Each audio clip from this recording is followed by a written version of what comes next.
I'm shirtless. Yeah. How is You're this? still shirtless from 10 seconds ago.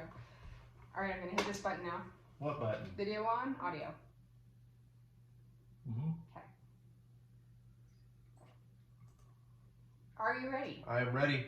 Hang on. Okay. Here we go. Let's go. Where are we going today? Somewhere.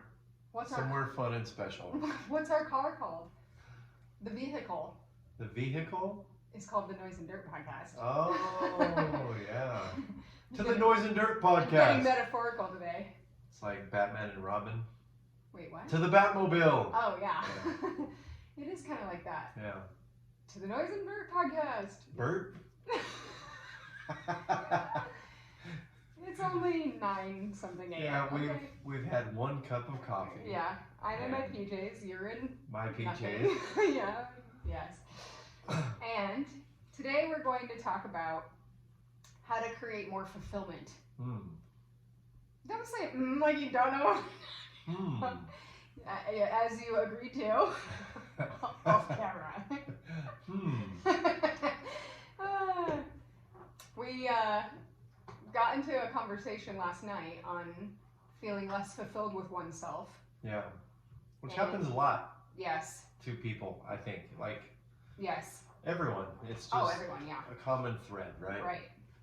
Maybe you don't isolate to yourself that that's what you're feeling specifically, but I do think it's the root of a lot of feeling not happy or not energetic or not Complete.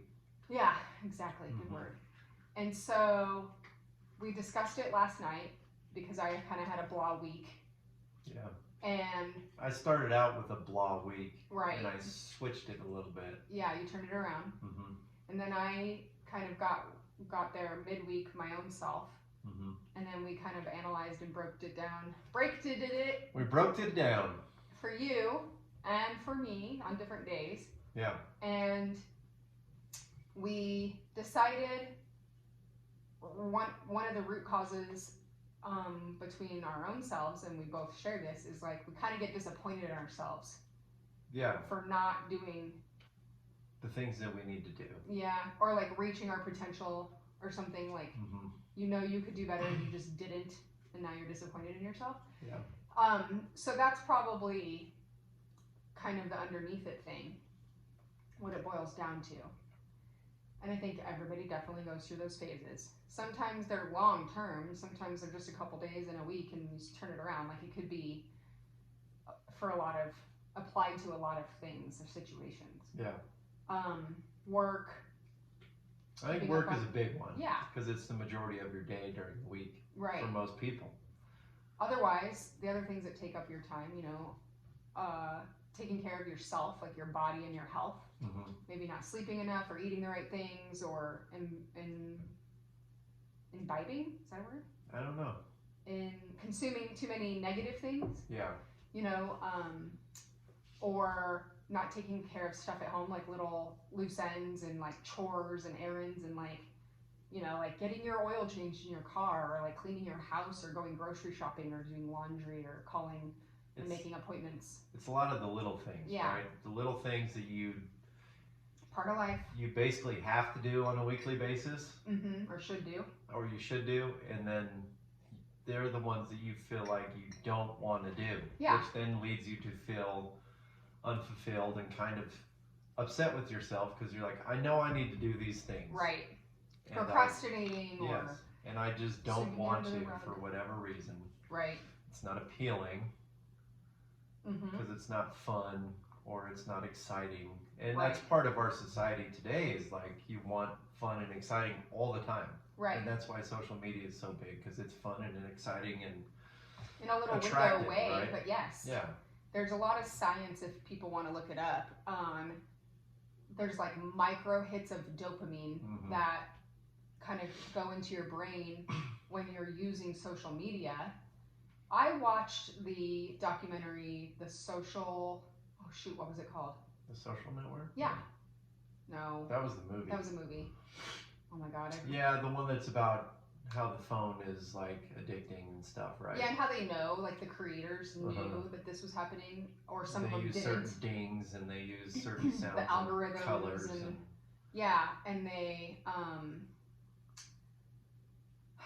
it's just about how, you know, it was designed this way. Yeah. Social media was designed to make you addicted. Mm-hmm. And this episode isn't really about social media, but it's one of the things that throughout the day kind of, I think, throws people off, because if you use a lot of social media, even just scrolling, like not for any real thing, like probably the less real of a reason you're using it for, and the more you're just like arbitrarily on there, the worse it is. Yeah, it makes you feel less full. Yeah.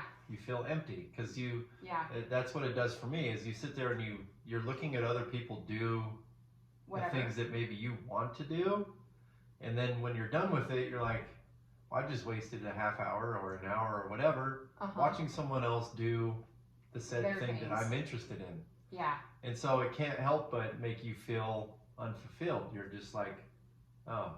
And we know that these are just very many micro snapshots of people's lives. It's not their whole day-to-day and their day in and day out life. Just like ours, we know so excruciatingly detailed, like what all we have to do in a day. So you can never compete with the curated images on someone's social media that they picked and choose and maybe edited and, you know, from like a special moment. Yeah. So you look at that and go, wow, they're just living an amazing life. When really it's just a snapshot of their day. Yes. It's the smallest amount. Then there's the other side of social media where maybe you don't have that piece, or we put that aside for a minute, there is that piece, but there's the piece of like, you feel micro accomplishments. And then that releases dopamine. And so then you're compelled to get on social media to achieve micro accomplishments more, which really don't really affect your life, at least not in enough of a way to disrupt your dopamine cycle. But you're like, ooh, here's a recipe, I'm going to save it for later. Oh, somebody asked a question and I have an answer, I can help them. Oh, there's a cute puppy and look how cute it is. Right. I'm going to share that with 5 of my best friends. Yeah. And these things that make you feel like in the moment, like it's worth being on your social media, but like in the real spectrum of your life, it doesn't really probably help improve your life. Maybe once in a while I do get a really good recipe and then I make it for dinner, or we take it to like a potluck and everyone loved it, or sure. But I could go on my social media and look for a recipe when I need to make a recipe. I don't need to just scroll, hoping to find something useful to justify scrolling, which is essentially what it is. That's what you end up doing, right? Yeah. And it's a bad habit. Yeah. So I have intentionally made my Instagram, the vast majority, be content I genuinely want to consume. So it's like self-improvement stuff, or recipes, or people that are speakers or trainers, or, you know, leaders in industries that I'm interested in, or whatever, so that it's all kind of informational and educational, basically, in a way. And you follow a lot of those types of accounts as well, and some of them I follow because you told me about them. Yeah. And so one today that we were looking at was based around fulfillment, and we figured we could kind of do an episode about this and give people a breakdown of some of the core components of how to feel more fulfilled in one's life. Right.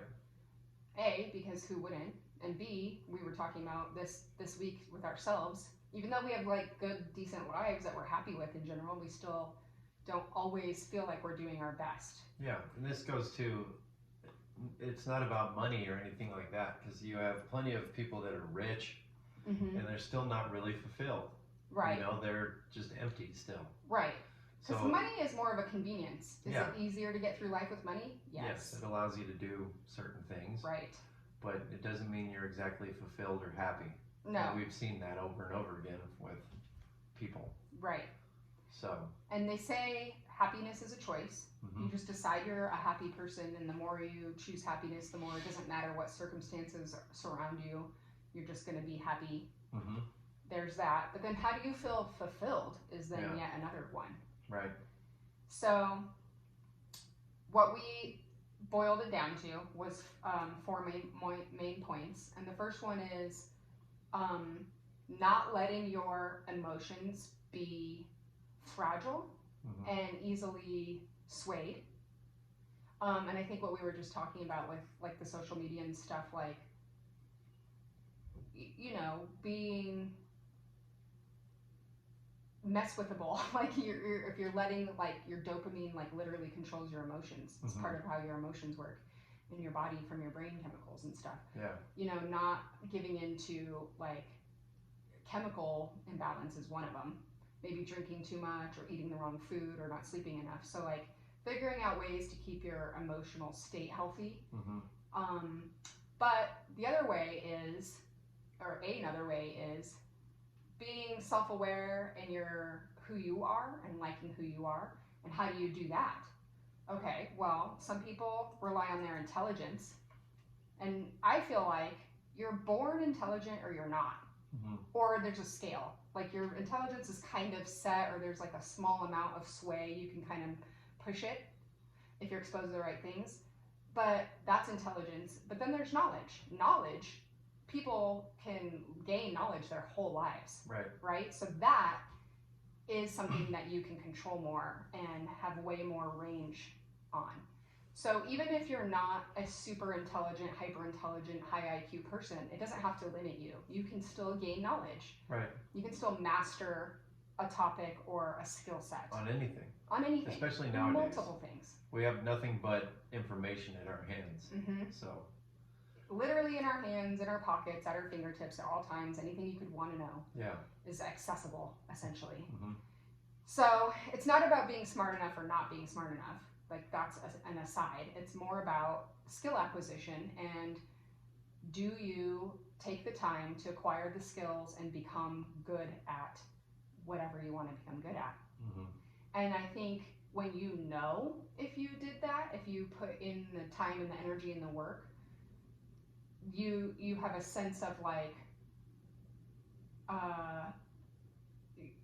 it helps you feel like you know who you are. Like I'm a person who will put in the time and the work. I'm a person who will earn this knowledge and this skill. And you don't have to be, again, like hyper intelligent to do that. If you're just putting in the energy and the effort and the time, you know you are. And then you can feel good about that. And that's something you can control. Well, what you're describing is like when you were in school and you tried to pass a test. And it more specifically was on a subject you weren't very good at, just naturally. But you studied really hard and you passed the test. You felt really good about that. Unlike when you would pass a test on something you were just naturally good at. You're like, well, yeah, of course I passed that test. So, you know, you're gaining the knowledge because you truly were trying to gain the knowledge. It wasn't just a natural, like, oh, I know this because it's just naturally easy for me. You know? You're earning it. And you know you're inside, who you really are knows when you earned something or you didn't. You don't have to tell yourself. There's no like figuring it out. You just did or you didn't, you know, and you just know. And I think earning something makes people intrinsically feel like proud of themselves, worthy. It gives you a lot of self-worth and self-confidence. And then the more you do it, the more your self-worth and your self-confidence builds anyway. So being that person for the long haul or in the long run, you know, steadily builds those things up in you over time. And so maybe you start out and you're like a teenager. Well, you haven't had a long life to acquire that and build that you can start today or where you are. You know, there are stories, and many, of, you know, young entrepreneurs, for example, who go out at like 12 years old and build a business, you know, in their neighborhood. Or whatever. Babysit, walk dogs, like whatever. And they, you know, they learned how to do it. They decided to earn something, and then they could, once they acquired a certain skill or knowledge level at one point, then they pushed it and got a new boundary and learned another layer of it, and then they pushed that one and got a new boundary, and then you slowly become an expert, or not a newbie, a veteran. Well, yeah, the only way to kind of get used to something and, like you said, gain knowledge is to do it. You're not going to learn, it's not going to just fall in your lap and you're going to go, whoa, I'm an expert at this. It doesn't happen. And here's a side note. We just read this morning completely separately For the third year in a row, college tuition is down across America, like enrollment. Yeah. And for the third year in a row.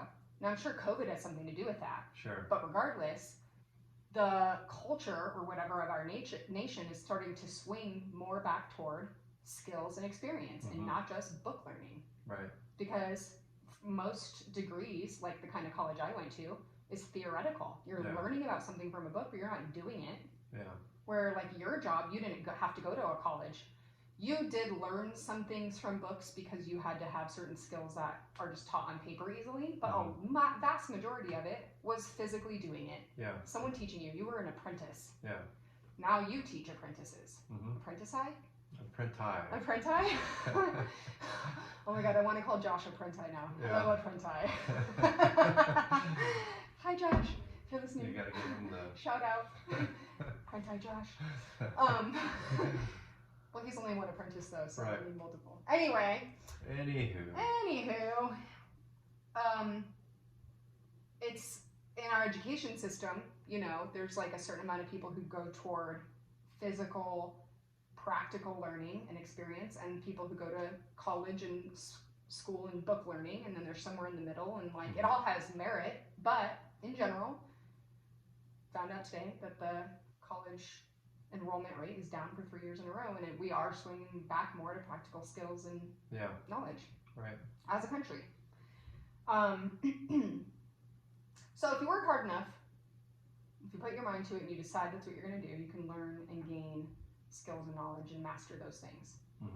And you don't have to be like the greatest that ever existed at something. You don't have to be the best. That's what everyone gets hung up on. Yeah. You go, well, I don't know enough about this, so I'm just not even going to start. But all these motivational people and the people that are doing it, they say just do it. Start Get somewhere. Started. Take a step. Just and be consistent. Yes. And that way, you know, you're building it. You're learning it as you go, like you said, with, you know, a young kid doing babysitting or lawn mowing. Or whatever. The more you do it, the more you know. Right. And so it just becomes comfortable, and you know what worked and what didn't. And without just doing it, you don't gain those skills unless someone's teaching you. Like if you were an apprentice or something. But you still have to do it. Yeah. You can't just be told this is what you do. Right. You do have to go execute. You have to do it. Yeah. And you don't have to be the best. You don't have to be perfect. You know what part of that is, I think, that makes it hard is that if you're doing that and you're just doing it on your own, there's no one there like cheering you on necessarily. Yeah. There's no one telling you like, hey, good job. Right. Good on you for doing it every day and stuff. And that's what we're all looking for as well. That's why the social media is such a big deal, is because people are like clapping for you all the time. Yeah. You post a picture, people comment, they like it, you get all the dings, you get all the excitement, it feels good. You really didn't do a whole lot though, depending on what you're posting. Well, you could have or you couldn't have, but the post got the feedback, right? Right. And also, social media aside and all the social feedback that provides, your whole childhood is filled with it. Your parents are constantly, you know, giving you feedback on if you did this or that right. Your teachers at school, your coaches in sports. And then you become a young adult and all of a sudden no one's clapping for you anymore. Yeah. And you're looking around like, what do I do? Now the other side of this coin though is that when you discern that you did well for yourself and you didn't need someone else to tell you that because you did a good enough job to know. If you did a mediocre job and you don't really know, you therefore didn't do a good enough job to really know that you did a really good job. But when you do, you know it. Right. And your internal feedback is way stronger. This is what people mean when they say, know who you are, be proud of who you are. You don't need someone else to tell you that. It's also, I think, what is really at the core, the basis of, I don't care what other people think. Some of that kind of comes off as like a negative. It's meant to be positive. Like, don't value what other people think. They don't mean not value it at all. What they mean is value what you judge yourself as above what other people's opinions are. If you are comfortable with yourself and you love who you are, it doesn't matter what everyone else thinks. But how do you do that? By what we're saying. Yeah. You be comfortable and know who you are and value who you are as a contributor because you earned something. Yeah. You did the work. And it might take time and it might be hard work. Some might come easier for some people and harder for others.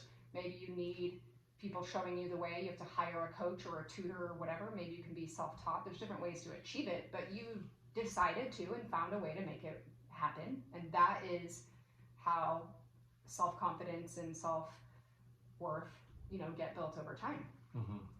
And then when you're better at these things, you can become better at these things faster. So maybe point A to point B is a long step, right. But then point B to C is a little bit slower, and C to D, shorter, and C to D is shorter still, and because it compounds, it's like you are better at getting better the more better you get. Yeah. Whoa. Hashtag it. You're more better at getting better the better you get. Right. But yeah, right? I think so. So then you can earn more money, at that thing, or you do get better at learning certain things, or you get better at talking about certain things, you get better at doing those things. Yeah. And then you're able to pass it on also, right? Yes. So you can make your job or your occupation around this skill. You can do it for fun, you can do it for yourself, you can do it for a short period of time. Like your son right now, he's really into scootering. Is he going to be into scootering his whole life? When he's 42, is he going to still scooter? Probably not. Probably not. But maybe. Yeah. And who cares? He's learning a skill, he's putting energy into it, he's trying things. That he's doing all that mental work and process around any skill is a skill building ability, so that he can transfer he can apply it to something else. To something else. Right. Right. So it doesn't matter if scootering doesn't be a long lasting thing for him. Yeah.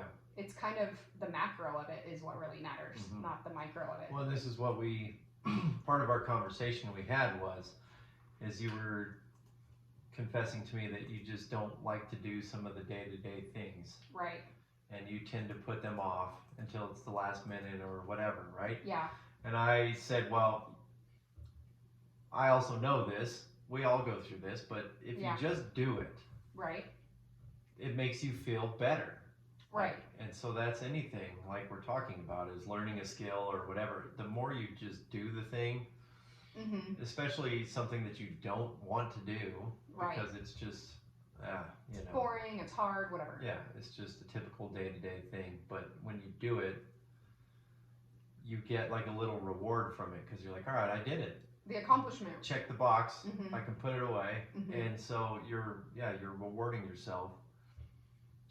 And then it makes you feel better, which is fulfillment, right? And so if you did that 10 times in just a morning or something like that, chances are your day is going to be better because you did all the things you didn't really feel like doing, but you knew you had to. You checked them all off the list, and then you're like, hey, the rest of the day, now I can do whatever I want. Or the things that I also have to do, but I like doing more. Because there's some things you're just going to be gifted at that are easy breezy. There's some things that you're just going to literally like more. They're more stimulating to you mentally or something. And then there's going to be the ones that are harder for you. I have a job, and my friend Melissa has the same job as me, and she's way better at certain things when she was a fresh newbie than I was, and I'm way better at certain things when I was a fresh newbie than she was. But that's because, it takes like 7 or 8 skills to be good at our job, but you can walk in the door being great at 2 of them just because of who you are. Right. And then the other ones you have to get better at and finesse over time and build up. Yeah. But we can both end up in the same place of the same caliber or the same capability or whatever. Doesn't matter which mix you started with, really. Right. So this is all like internal fulfillment. For oneself, but then once you get to a point where you've mastered skills and you've executed them and you can start serving like a community or a group or teaching other people, then that's a whole extra layer of fulfillment that you're not just your self ratio or whatever that is, like, it's beyond just you, and now it's like echoing or rippling out to like other people. That's the whole lead by example too. Yes. When you are doing certain things for yourself and learning new skills and building a different lifestyle, people notice, and you might not even know that they notice. Right. But they do. Yep. And then they start asking you questions like, hey, what do you do for your workout? And what do you eat? Right. And, you know, what are you doing when you leave all the time? And, you know, well, what hobby are you into? Right. Whatever it is. Yeah. Because I've had neighbors ask and stuff like, what are you doing all the time? It's like, well, we're doing this and that and the other. Right. Like, oh, that's interesting. Yeah. Anyways, you can affect people, and then once you acquire all your skills, then you literally can teach the people. Yes. But just leading by example, doing what you want to do and what's good for you, then trickles down. Yeah, well, to where you're more of the teacher at some point, because you've acquired the skills. You're good enough to you're pass a master at it. You others. can pass it to others, and then they can absorb it. So. Right. And here's another thing I kind of got today when we were before we started here is when you're to the level where you really respect yourself and who you are and the life you're living, you know, day in and day out, and you've kind of cleaned up all these areas of your life, and it's very fulfilled inside your own mind with who you are. Mm-hmm. It's not an intentional thing that you have to be like, hey people, look at me. Right. I'm happy. Yeah. I am skilled. I am fulfilled. I, you know, have my shit together. Yeah. You don't have, there's no need to announce it. People will notice just it. Notice. Right. And so then what happens naturally is, like you said, people will make it apparent by asking you questions or saying certain things to you that you'll come to realize one day, like, oh, people are kind of like motivated by me or inspired by me. Mm-hmm. And that's okay. That's a good thing. Like, this is the beginning of, if you just live your best life and do what you want, that you know is right for you, that is leading by example, and it's incidental. You don't have to do it on purpose. You're just living. You're a good example, therefore, to the community around you, and then people will notice and follow your lead. Therefore, lead by example. Yeah. It's not a thing you have to go separately do. It's just the next layer of it. It's another ripple effect in the process. Mm-hmm. And you and I are both people who we've been known to our friends as like, people come to us for advice, or people come to us for a shoulder to cry on, or when things are going poorly in their life, and we're good listeners and we want to help people and we talk to them and stuff. Probably why we're attracted to doing podcasts anyways, because we spent our life before we even met each other, right, you know, with our own friends and families and coworkers and stuff, being kind of in this role. And now I've kind of had that realization, like, being older, being with you and talking through so many things and listening and learning from other teachers or whatever on this subject, like, it's just the natural progression of what happens. Mm-hmm. And so when you like really respect yourself and who you are through you know, becoming this way, then one day you realize it's transferring onto others. Now you could intentionally take a role, like we do a podcast because we want to get more information out there in case it helps people. Right. Or you could become an author and write a book, or you could become a motivational speaker who gets hired to speak, or whatever, right? Mm-hmm. You can intentionally take a role and do it on purpose. Or you can just live your regular day in and day out life, and it will still have an effect on the community around you, people in your life, in a positive way. I wanted to, did you have something? No, go ahead. I wanted to touch on the subject of when you said that last night about the TV shows. Mm-hmm. And how you used to really like enjoy watching series of TV shows and movies, getting caught up in, you know, like a 8 season long. And for me, it was sports. Yep. And then when we kind of met each other, both of those just kind of started fizzling away, where it's not that important to us anymore. Or enticing. Right. Yeah. And that's like you kind of said, it's like you went to a next level of like spirituality or thought process or whatever it was. Mm-hmm. Because it's just not as appealing as it was before. You know? You don't want to spend your time on that and make it like a point of, you know, diving just into sports or TV shows or movies, because you're wanting more from yourself, right? Right. Yeah. Yeah. Not that any of that's bad. Like watching sports and watching TV and movies is not like a horrible thing. That's not what we're trying to say. Right. But for us, we have more conversation. So a lot of the times we sit on the couch, we turn on the TV. As soon as we turn on the TV, we start talking. It's like. And then I pause the show. Yep. We did this last night. Yep. We sat there for 2 hours. Yep. I finally turned the show off because we never even got started. Right. But you feel there's more fulfillment there. You're engaging with somebody else. You're having real life conversation. Yeah, you're using instead the part of just of your watching brain a show that you're not using when you're watching a show, right? That you're not.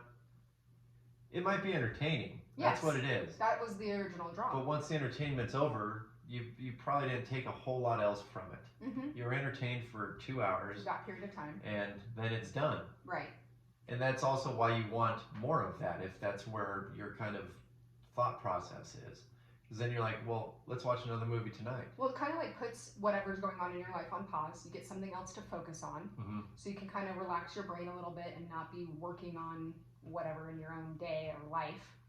And the thing you're watching is mentally stimulating. Yeah. So it's still enjoyable and entertaining and stuff. But when it's over and you get up, whatever you paused in your regular life is still there waiting for you, and you got to keep going. Right. It's just a break from life. It's a distraction. Yeah, a distraction. And I consumed a large amount of TV and movies before I met you, and for my whole life. Like when I was a little kid, my parents knew, like I was just into television always. And I think it's because, this is what we talked about last night, I really craved a high amount of mental stimulation ever since I was a little kid. Mm-hmm. And so that was an easy place to get it. Maybe not as when we were kids, because when we were kids, we had like 4 channels on right. TV. Yeah, so you were more into books and stuff. Yeah, too. and talking on the phone and video games. Mm-hmm. But I'm an extrovert. I'm a very strong extrovert, and I want to be engaged mentally to a high degree the majority of my waking hours, and I always have. It's how I'm wired. So I used TV and movies, especially I've worked from home for like 15 years. I would turn the TV on in the background, or sometimes music or podcast or whatever, but vast majority of the time it's just TV. Helps me feel like there's more people in the room or more energy or something going on. It's not too quiet. Like I have that. Other people can do the opposite. Like I need it to be quiet. I need to concentrate. I need to focus. Yeah. For me, it helped me focus. Mm-hmm. And I think we end up, this is what we kind of broke down last night, and this is my latest conclusion, I guess, about myself, is like, we end up discussing so many things and getting into long, deep conversations so often that it is more stimulating and fulfilling and interesting and intriguing and all of that than whatever role that TV and movies used to do for me. Mm-hmm. The real life person interaction dynamic that I get with you on that is more. Right. It's a higher quality version. And for me, it's the same, is that I was more of the sports guy. I could tell you all the stats and all the players and all the things, right? And I'd like to try to predict which team was better than the other, and all the analytics of the sports. Who was going to beat who at this matchup on Sunday or whatever. And then it started happening a little bit before I met you, but for sure after I met you, mm-hmm. I just didn't care anymore. Right. And for me, like I wasn't a big talker. Mm-hmm. I didn't have long drawn out conversations with people. Right. I was more kind of quiet and secluded overall. Okay. But then after we met, initially, like our first conversation on the phone was like 4 or 5 hours. Yeah, the very first time we ever spoke. And then the first time we saw each other in person, same thing. Yeah. And it just kept going from there. But, it, like you said, it kind of changed my thought process and what is important to me and how it makes you feel. Like, it just stimulates you in the right way. And I found that it was the same for me. Right. Whereas sports used to do that. And like you said, just focusing on all the different aspects of the sport and the team and the statistics is stimulating. Yeah, that's a skill. Because you can break it down, and then, yeah. Of course, when you can regurgitate it to people, it's impressive, right? You know all these stats. Yeah. And, but then you kind of still are left feeling a little unfulfilled at the end of the day because they're not your stats. Right. And you're not playing the game. You're not playing the game. You're watching other people play the game. Yeah. And so Yeah, I listened to a guy earlier this week that said just that. Like, you don't own the team. You don't know any of the players. Right. It's different if, your brother or sister plays a sport. Sure. And you're watching it. Yes. But otherwise, for the most of us, we don't know anybody out there. We don't have any really affiliation to it besides the fact that we chose a team to follow. Yeah. And so you're watching these other people live their lives and play this game and make all this money and do all this fun stuff. And at the end of the day, in your brain, it's leaving you unfulfilled, I think. Yeah, it might not be detrimental, it's an entertainment thing. But it is a pause. Like, it doesn't actually directly provide you of anything. Of that benefit that those people are getting. Right. If you were the player, it would be different. Yeah. If you were the coach, if you were somehow employed or affiliated with how it does, or a close friend or family member, it would more. That's across the board too. Imagine if you went to watch people run marathons, and you only watched them though. And you went every weekend and just watched people run marathons. Spectated. Yeah. It's exciting, it's fun, there's a lot going on, there's energy. But if you were running the marathon, when you're done with it, a whole different level. Leaps and bounds on a different level of fulfillment, right? Yeah. Yes, and I know that I specifically, a huge component of why I enjoy TV and movies is my brain liked to figure out what's going on in the plots and predict things. I love psychological thrillers. I do the same thing. Yeah. You try to figure it out. Yeah, that's what my brain's doing when I'm watching it. It's not just zoning out. Like, I'm trying to, I have a problem-solving mind. I lean toward my brain wants to solve any problem it's aware of. So it could be a fake, contrived problem on a TV show or movie, but I'm still going to figure it out. Yeah. Well, I liked that. And, I don't think that that's bad or negative. I can see why my brain was attracted to it. But if we have real life things that we can analyze and discover and figure out, that's even more fulfilling because it's our real lives. Yeah. And so that's what we've been just drawn to do. I think we're just lucky, I guess, that we are both wired, that we come together well on this, that our dynamic is good. Yeah. We feed off each other. We don't 100% agree on everything, or we don't 100% have the same premise or starting point of how we look at things, but we really are good at listening to each other and being oh yeah, let me think about that, and we help kind of push each other and grow our open-mindedness and mindsets and stuff, and so we end up we always say our number is 3 because 2 is us 2 together is better than just 1 and plus 1. We're 3. So it's that dynamic, it's a whole extra level of just, if I sat and stared at a wall and said out loud all my thoughts, I wouldn't have the same, dynamic. So we help kind of push each other and grow each other and expand our minds and our thoughts and stuff. And we're helping create layers of realization that we just wouldn't have without the other person. Yeah, there's a different level of communication that you can talk to somebody and they're just a good listener. And you can talk to somebody that gives you some feedback.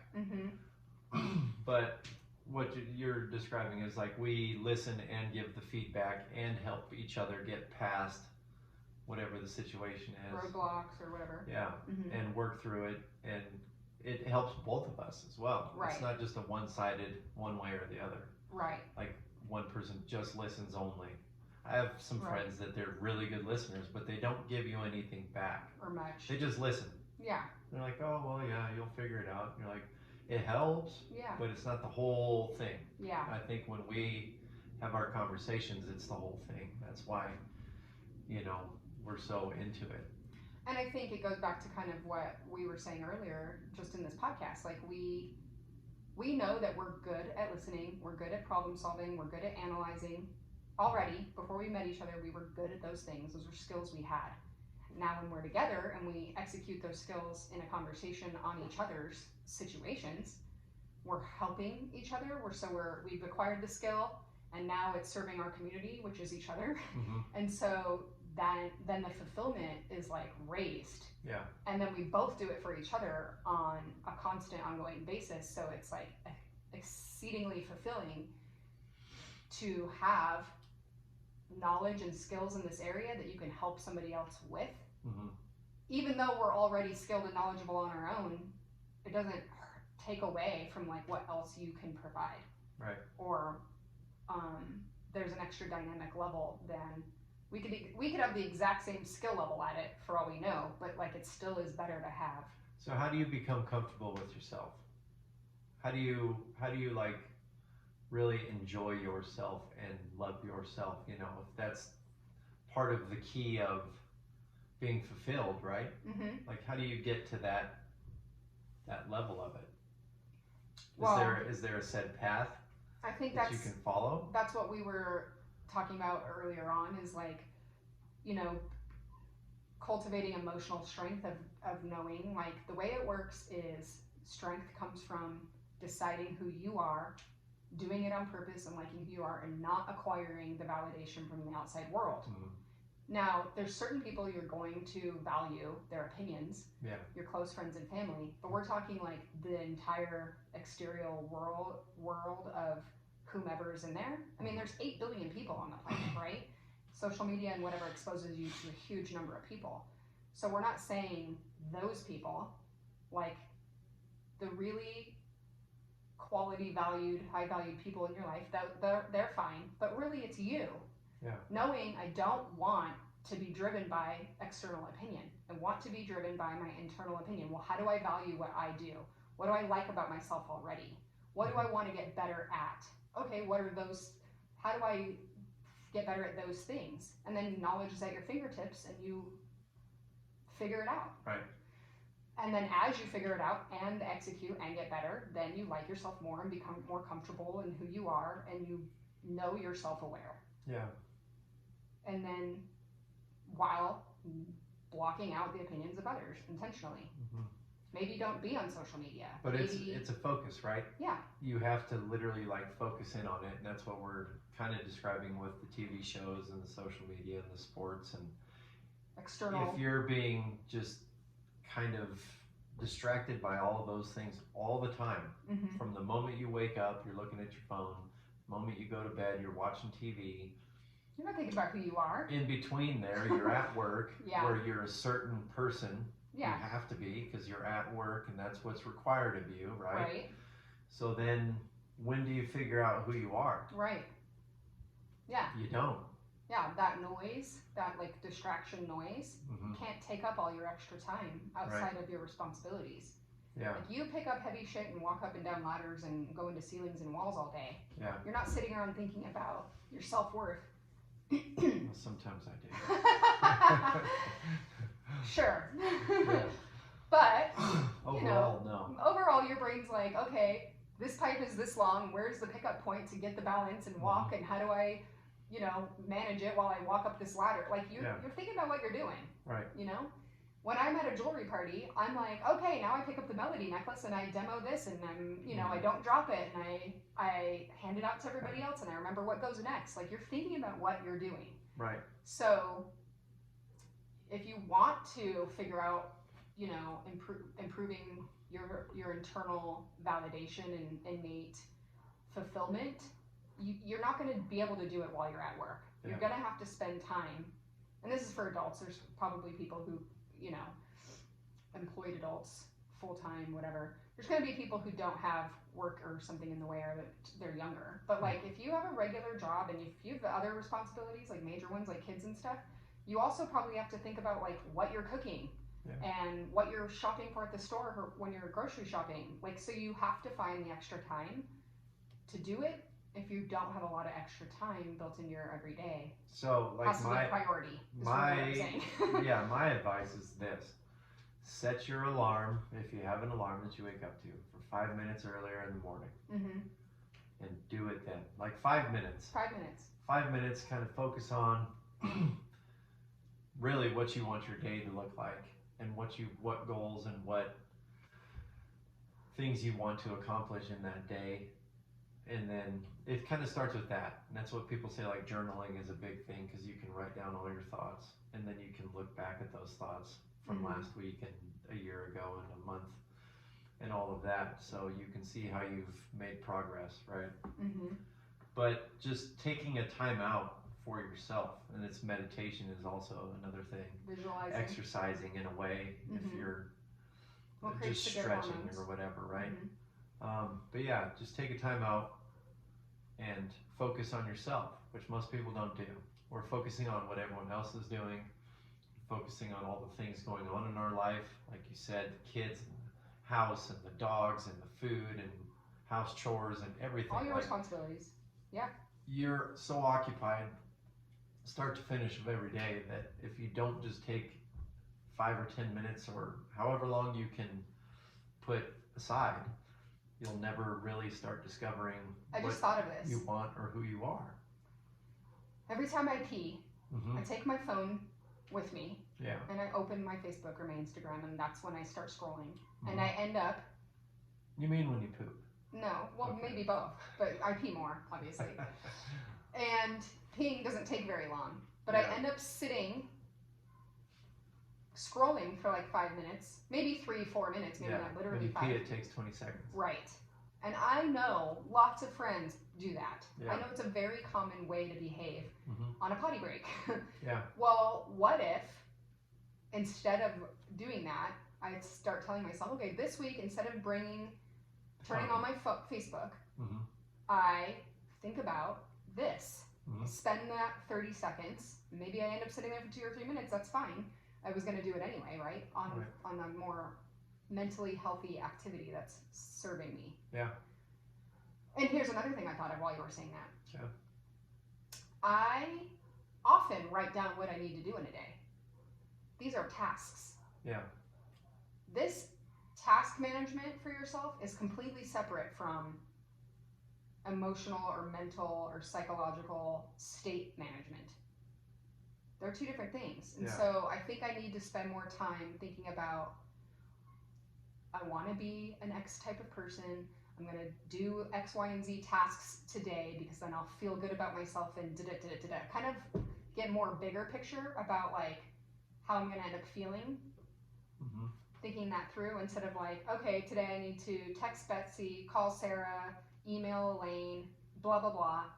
Because those things aren't fulfilling little things. They're just tasks I have to do. They can't really be fulfilling. But I can feel good about, you know, the whole big picture of it. Yeah.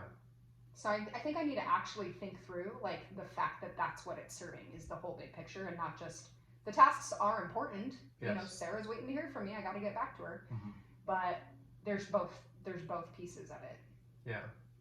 Well, yes, that's why certain people that I've listened to say like wake up and make your bed in the morning because it gives you like a win first thing in the morning.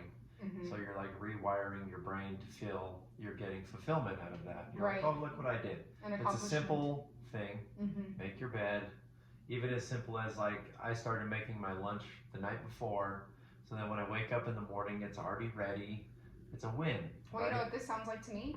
It's the same micro accomplishment drive that a lot of us ended up getting kind of addicted to on social media.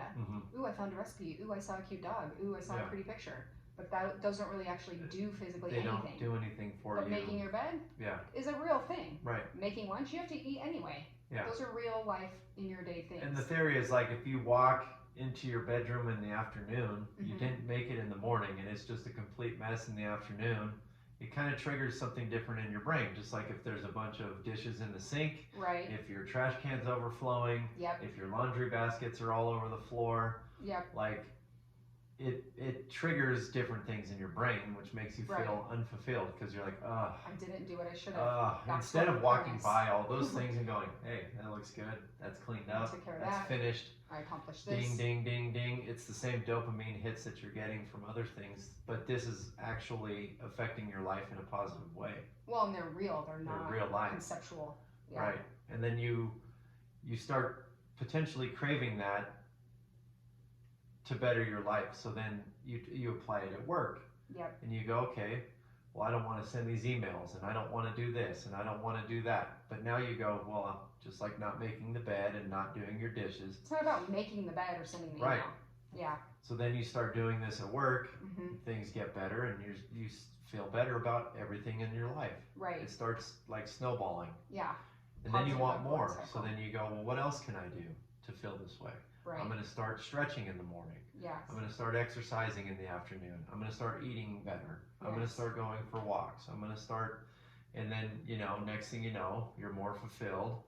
You've discovered who you are a little bit more and what makes you feel good. Mm-hmm. Genuinely you, not the external things making you feel good. Right. It's internal. As much as I've thought about this, discussed it with people, read about it, I've never had this piece of the epiphany of, it's not about getting the task itself done. It's about the fact that I got a task done and that I made myself not feel bad for avoiding it. You're holding yourself accountable. Yes. And that's like, we want to blame how we feel on the inside if we're sad or you don't have fulfillment or you're depressed on all the external things and other people. Right. But really it's you. Right. And that's the whole thing that these people say too, is like, did that person make you mad or did you let them make you mad? Yes. And when you really wrap your head around that process, yeah, you're like, whoa, I literally control everything from my day to day. It's up to me. Yeah. And other things get in your way and they affect you, but how do you respond is the main goal. Right. And the way that you can decide. Right. You make that decision. Right. Someone can rear end you in a car or, do this, that, and the other, and it really affects your life, but how do you respond to it? Right. Is what the end result is. Well, because you can control how you respond, but you can't control the things that happen to you. Yeah. When we've all heard that a million times, that this, hopefully, analyzing it from all these angles helps kind of bring more clarity and realization of like how to really apply that to your life. Mm-hmm. I know it helped me, and I've consumed this information my whole life. Yeah. And they say, oh shit, I just lost my thought. Good talk. Good talk. Yeah, it's just it's a choice. But the majority of us, we talk about this a lot. We want to just be distracted because that feels good to not focus on your own life in a way. Well, when you're annoyed with yourself or disappointed in yourself or whatever, because you're really not living your best life. You are your biggest critic is the other part. You know that you're not. And so this is what I was going to say. They say, all the things that we do, and I shouldn't say all the things, but a lot of the things that people go toward, which you and I have strove to cut out of our lives and,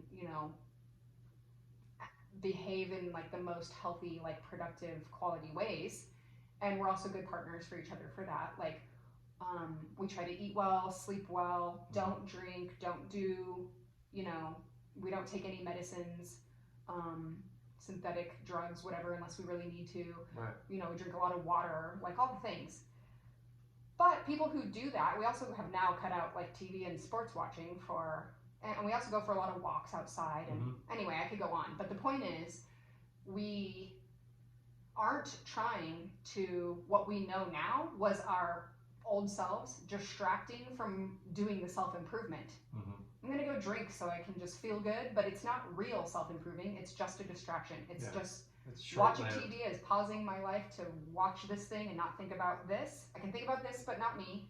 And then even though it'll be here when I get back, that's what drinking was for you. Yeah. It would always be there when you got done drinking the next day. Right. And now you have to do it hungover. Right. You made it worse. You made it worse. And so... And the TV watching is the same in the sense of you just wasted 3 hours watching a movie or TV. Right. When your problems or whatever, your day-to-day is still there. Right. And so then you're like, you might not even focus on that, but that's what it's doing in your brain. Right.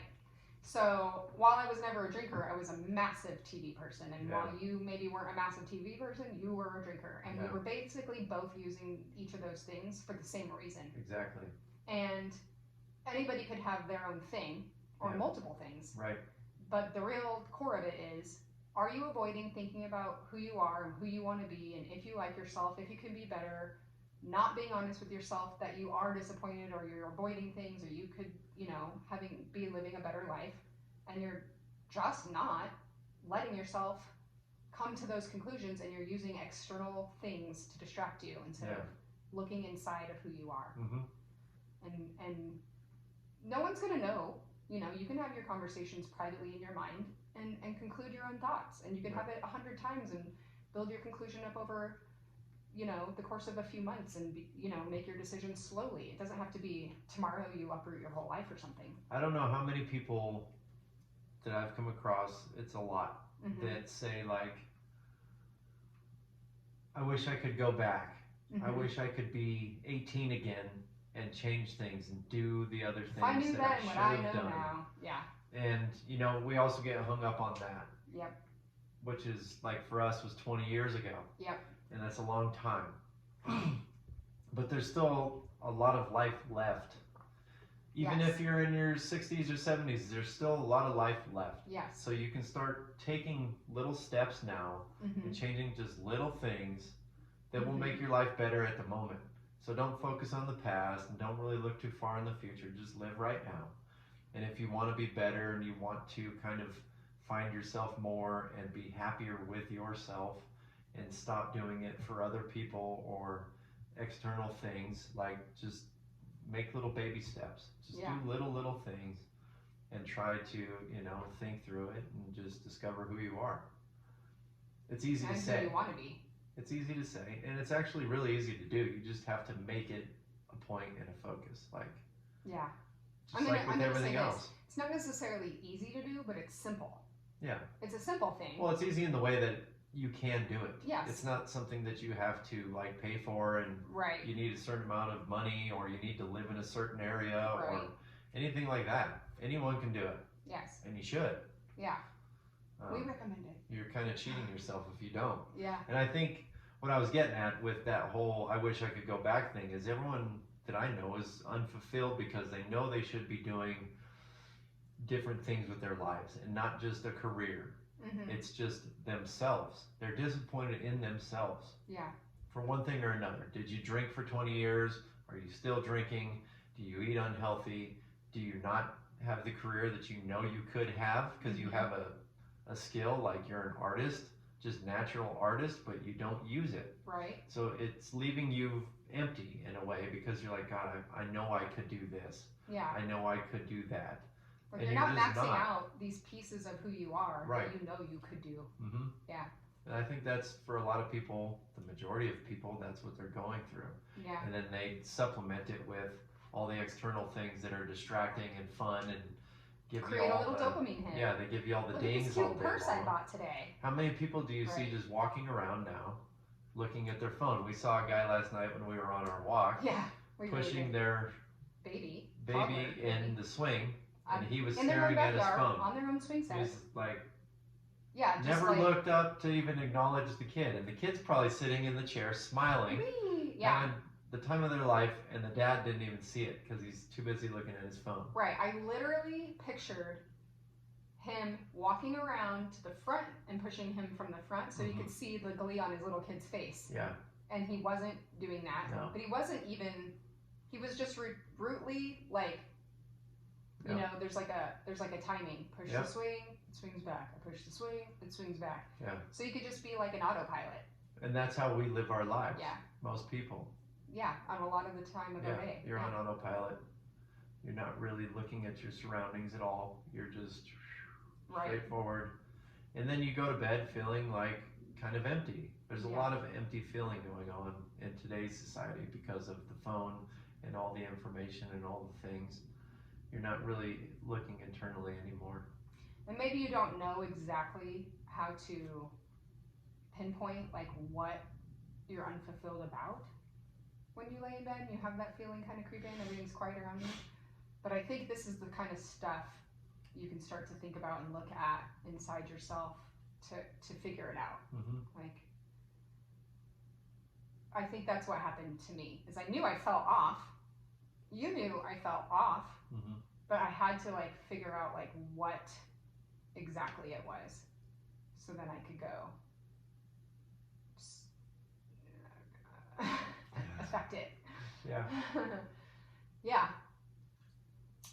So hopefully this podcast helps people. I think I was like literally a minute ago being like, I'm gonna re-listen to this. Yeah. My own podcast. Well, yeah, I think when you say it, it just kind of comes out differently and it makes you feel a certain way because you're like, you go, wow, that's true. I just need to kind of make decisions and try to refocus and like kind of take time for myself. Yes. To realize what I really want and who I am. That's the biggest question in life is like, who are you? Yeah. And what do you want? Right. What do you want to accomplish in this world? We've come across a lot of quotes, I think, is what stimulated us and brought us to this podcast specifically was like, how do you use your time? Time is the only thing that you never get back. You know, all these quotes like that about time and how you use it. And then you have quotes about effort and focus, and it really kind of, if you absorb it the right way, it kind of hits you and you go, it makes you think. Yeah. I like the one that is, all you really have to do is decide how to spend the time that you are given. Yeah. So it's going to pass. Time will pass. It just is constantly going. Yep. Can't stop it. Can't pause it. Nothing. So if you're distracting yourself from what you know you feel like you should be doing, or skills you should be acquiring or mastering or whatever, like you're not going to feel fulfilled because you know you're missing your own boat. Yeah. And it's all inside. No one's going to know but you. So, you know, it's like if you respect your own self and take care of this, or you disrespect your own self, you're going to know either way if you're doing it or not. Yeah. And if at least you're trying, you don't have to be, like we said, you don't have to be perfect. You don't have to be the greatest of all time. It's baby steps. And then next thing you know, fast forward X amount of time, you're a master. Yeah. And we're not there yet either. You're advanced. We're still in the beginning stages of all this for ourselves. We're intermediates. Correct. Exactly. Well, good luck. You too. Great talk. It was a good talk. Yeah. This was a spontaneous podcast too, and it's an hour and 1 minute long. Wow. Yeah. This is really wanted to come out of us. Well, thank you guys for listening. Yep. Noise and Dirt podcast. Yep. A lot of noise today. Yeah, we hope this helps you in one way or another. Yep. And we'll talk to you on the next one. Remember that we have many other podcasts that could also help you. Podcast ends. Anchor. Find us on Facebook and YouTube and Instagram. Yes. We don't post a lot on there, but we just post when we have things coming out so that you're aware. Yeah. Oh, and a shout out to Frank, who's always a big supporter of ours. Yes, Frank. Thank you. He is a big supporter, and it's normal. I don't even really know Frank. No, well, you do and you don't. Yeah. So, anyways, we'll see you on the next one. Yep. I might have a shirt on, I might not. Like, subscribe, review, tell your friends, comment, etc. Bye. Bye. An hour and 2.5 minutes. Yeah, it's good. It's either